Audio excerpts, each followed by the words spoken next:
चलिए आज हम लोग किसी बहुपद के शून्यांकों एवं गुणांकों के बीच संबंध पढ़ेंगे। ठीक है, चलिए हम मान लेते हैं यदि अल्फा और बीटा बहुपद P X equal to A X square, बहुपद P X A X square plus B X plus C के शून्यांक है तो x माइनस अल्फा और x माइनस बीटा बहुपद px का गुणनखंड होगा।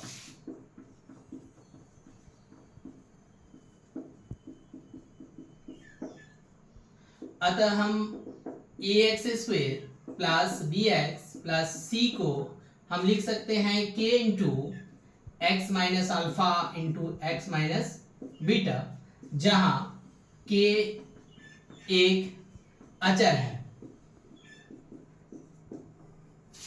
Four implies A X square plus B X plus C equal to K into, चलिए अब देखिए ये फॉर्मूला यूज करेंगे इसमें x minus A into X minus B equal to X square minus A plus B X plus A B, तो k into X square minus alpha plus beta X plus alpha beta,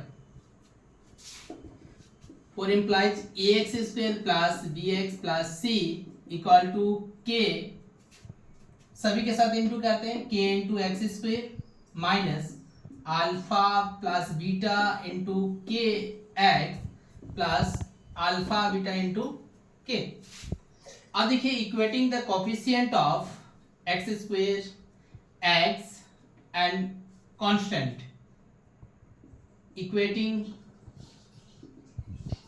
the coefficient of x square x and constant term,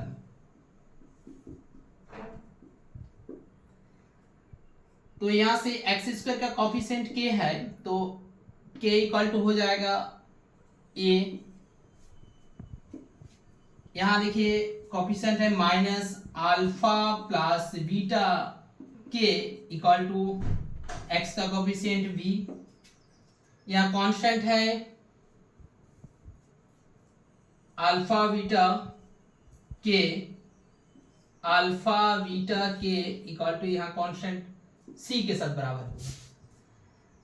चलिए फिर देखिए यहाँ k equal to a हो गया तो यहाँ से हम अल्फा प्लस बीटा निकालते हैं इक्वल टू हो जाएगा b बटे के, चलिए माइनस था इधर उसको उधर ले जाते हैं माइनस बी बटे के, for implies alpha plus beta, alpha plus beta equal to minus B बटे ए का वैल्यू के का वैल्यू ए, इसमें उसी तरह से alpha beta equal to C बटे ए, सॉरी सी बटे के, तो alpha beta equal to C बटे के का वैल्यू यहां से ए, तो यहां से हमको क्या मिलता है कि alpha plus beta equal to minus B बटे और alpha beta equal to C बटे ए, इसका मतलब है कि शून्य का योग, ये दोनों शून्य है तो दोनों का योग, शून्य का योग alpha plus beta equal to क्या मिलता है माइनस बी बटे ए और शून्य का गुणनफल alpha beta equal to C बटे ए। तो इस प्रकार हम किसी बहुपद के जो शून्य और उसके गुणांकों के बीच में क्या संबंध मिलता है कि शून्य का योग बराबर होता है माइनस बी बटे ए और शून्य का गुणनफल इक्वल टू होता है सी बटे ए। बहुपद हो तो बहुपद होगा, देखिए यदि अल्फा बीटा हमको दे दिया है बहुपद के शून्य हैं तो इसका हम बहुपद हम कैसे लिख सकते हैं ना, X square minus alpha plus beta X plus alpha beta equal to 0, यानी कि X square minus alpha plus beta मतलब होता है शून्य का योग इंटू एक्स प्लस शून्य का गुणनफल इक्वल टू 0। इस तरह से अगर हमको कोई बहुपद के शून्य दिया हुआ है तो हम उसका बहुपद को इस प्रकार से लिख सकते हैं। चलिए अभी आते हैं हम क्लास 10 का एक्सरसाइज 2.2 का सवाल सब देखते हैं किस तरह से सवाल इसमें हम देखते हैं एक्सरसाइज 2.2 का। चलिए 2.2 का 1 नंबर का सवाल,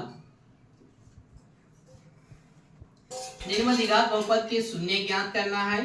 चलिए 1 नंबर हम सवाल देखते हैं, x square minus 2x minus 8 इसके शून्य ज्ञात करना है और शून्य तथा गुणांकों के बीच के संबंध की सत्यता की भी जांच करनी है। ठीक है, चलिए पहले इसका शून्य ज्ञात करने के लिए हम क्या करते हैं, इसके साथ कुछ गुना नहीं 1 है तो 1 इंटू 8 तो 1 8 या 8 होता है। अब 8 को क्या करना है, ऐसी दो संख्या के रूप में लिखना है जिसका जोड़ने पर या फिर घटाने पर क्या आना चाहिए, 2 आना चाहिए। तो क्या क्या गुना करने से 8 आता है, 4 2 में 8 आता है।